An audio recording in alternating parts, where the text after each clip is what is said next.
નમસ્કાર વિદ્યાર્થી મિત્રો, ધોરણ 11 એકાઉન્ટ ભાગ 2માં ચેપ્ટર 1 ભૂલ સુધારણાનો ભાગ 3 લેવા જઈ રહ્યા છીએ. ભાગ 1માં આપણે થિયરી, ભાગ 2માં આપણે ઉદાહરણ ગણ્યું, ભાગ 3માં આપણે પ્રશ્ન નંબર 4 સ્વાધ્યાયનો ગણવા જઈ રહ્યા છીએ. શ્રી બલરામની ભૂલ સુધારણા નોંધ. શ્રી બલરામની ભૂલ સુધારણા નોંધ. એક એક નોંધ આપણે લખતા જઈશું અને સમજતા જઈશું. જોઈએ, પહેલું છે ₹5000ના ખરીદેલ માલની નોંધ કરવાની રહી ગઈ છે. ખરીદેલ માલની આમ નોંધ કરવાની રહી ગઈ છે, લખવાની રહી ગઈ છે. તો આમ નોંધ શું થાય? ખરીદી ઉધાર છે, સાચી જ આમ નોંધ કરવાની છે. તો ખરીદ ખાતે ઉધાર, ખરીદ ખાતે ઉધાર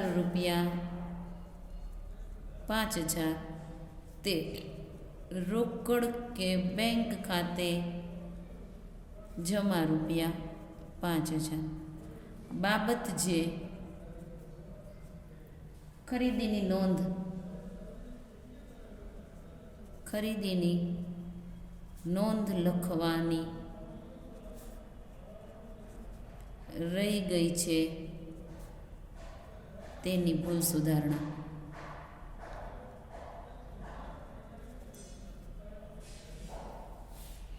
બીજી આમ નોંધ છે યંત્ર ખરીદી તેને ગોઠવવાનો ખર્ચ ₹2000 પરચુરણ ખર્ચ ખાતે ઉધારેલ છે. જો પેલા જેવી જ છે, ઉદાહરણ જેવી. પરચુરણ ખર્ચ ખાતે ઉધારાઈ ગયા છે તો પરચુરણ ખર્ચ ખાતે જમા કરો, અને યંત્ર ખરીદીને ગોઠવવાનો ખર્ચ યંત્ર ખાતે ઉધારવો જોઈએ. તો આમ નોંધ થશે યંત્ર ખાતે ઉધાર તે પરચુરણ ખર્ચ ખાતે જમા. પરચુરણ ખર્ચ ખાતે ઉધારાઈ ગયા છે એટલે પરચુરણ ખર્ચ ખાતે જમા કરવાના છે. ખોટું થયું છે એ ઉલટાવી નાખો, સાચું કામ કરી દો. એટલે અહીંયા આપણે ભૂલ સુધારણા નોંધ લખી છે, એની બાબત જે લખો યંત્ર ખાતે લખવાનો ખર્ચ પરચુરણ ખર્ચ ખાતે લખાયા તેની ભૂલ સુધારણા. આ અગત્યના છે એટલે આવા વ્યવહારો બીજી વાર લઉં છું. આવા પૂછાય જ છે. 2 વિડીયોમાં મેં બનાવેલા વ્યવહારો IMP છે. દેવાંશીને ચૂકવેલ ₹2400 ભૂલથી કરણ ખાતે નોંધાયેલા છે. દેવાંશીને ચૂકવેલ એટલે દેવાંશી લેનાર થઈ, તો દેવાંશી ખાતે ઉધારવા જોઈએ, એના બદલે ભૂલથી કરણ ખાતે ઉધાર્યા છે. તો કરણ ખાતે જમા કરી દો, દેવાંશી ખાતે ઉધારી દો. દેવાંશી ખાતે ઉધાર ₹2400 તે કરણ ખાતે જમા ₹2400. બાબત જે દેવાંશીને ચૂકવેલ, દેવાંશી લેનાર હતી, દેવાંશી ખાતે ઉધારવાના હતા, તે કરણ ખાતે ઉધારાઈ ગયા છે. ખોટા ઉધારાઈ ગયા છે તો એને જમા કરી દો અને સાચા ઉધારી દો. બાબત જે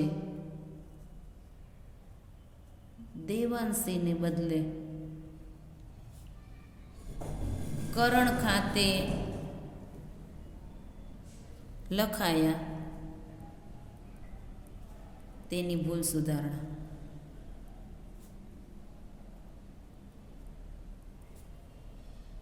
ચોથી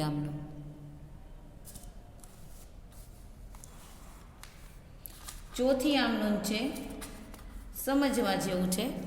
5000નો માલ નૈનાને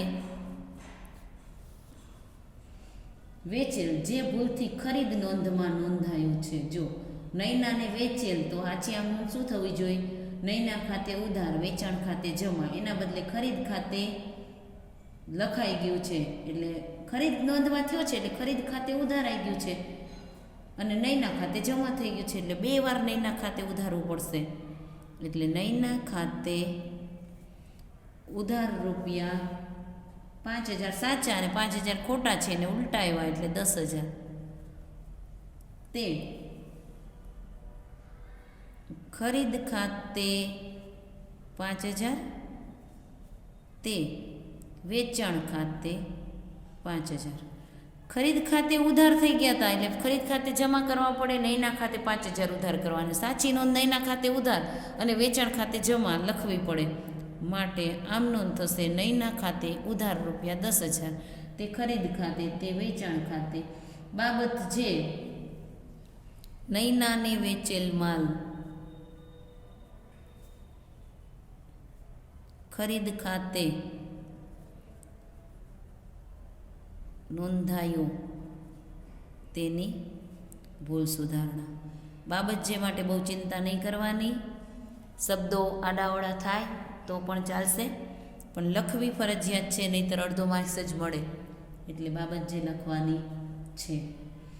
રેખાએ સ્વીકારેલી આપણી 1900ની લેણી હુંડીની ચોપડામાં નોંધ 1,000થી થઈ છે. રેખાએ સ્વીકારેલી લેણી હુંડીની નોંધ 1,000થી થઈ છે. 1900ના બદલે 1,000થી થઈ છે, તો 900ની બીજી કરી નાખો. 1,000ની થઈ છે તો શું થશે? આ નોંધ લેણી હુંડી ખાતે ઉધાર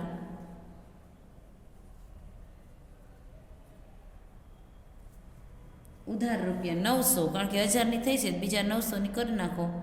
તે રેખા ખાતે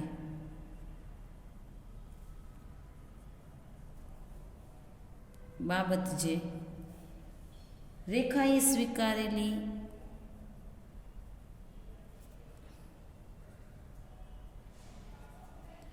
લેણી હુંડીની નોંધ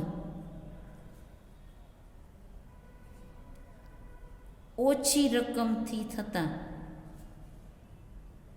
ભૂલ સુધારણા.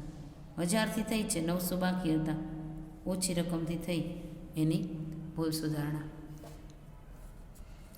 નેક્સ્ટ આપણે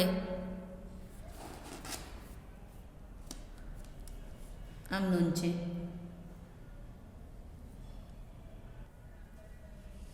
બેંક વ્યાજના રૂપિયા 150 પાસબુકમાં જમા કરેલા જે રોકડ મેળમાં વ્યય બાજુ પર નોંધેલ છે.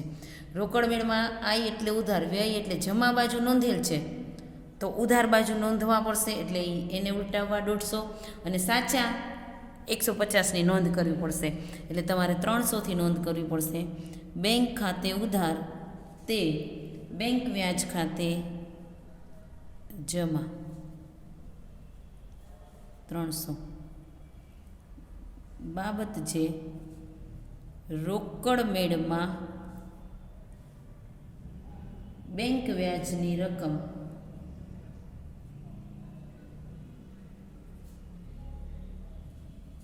ભૂલથી વ્યય બાજુ નોંધેલ તેની ભૂલ સુધારણા.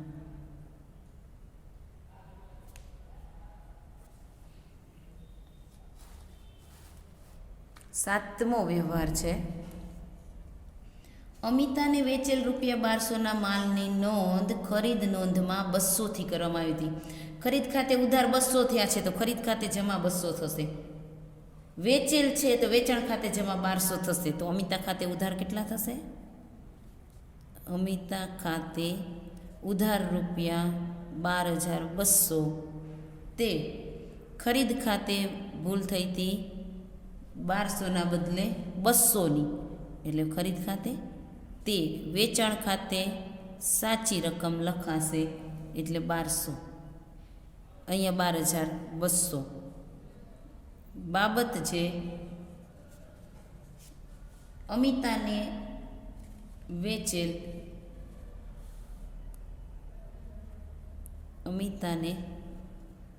વેચેલ માલની નોંધ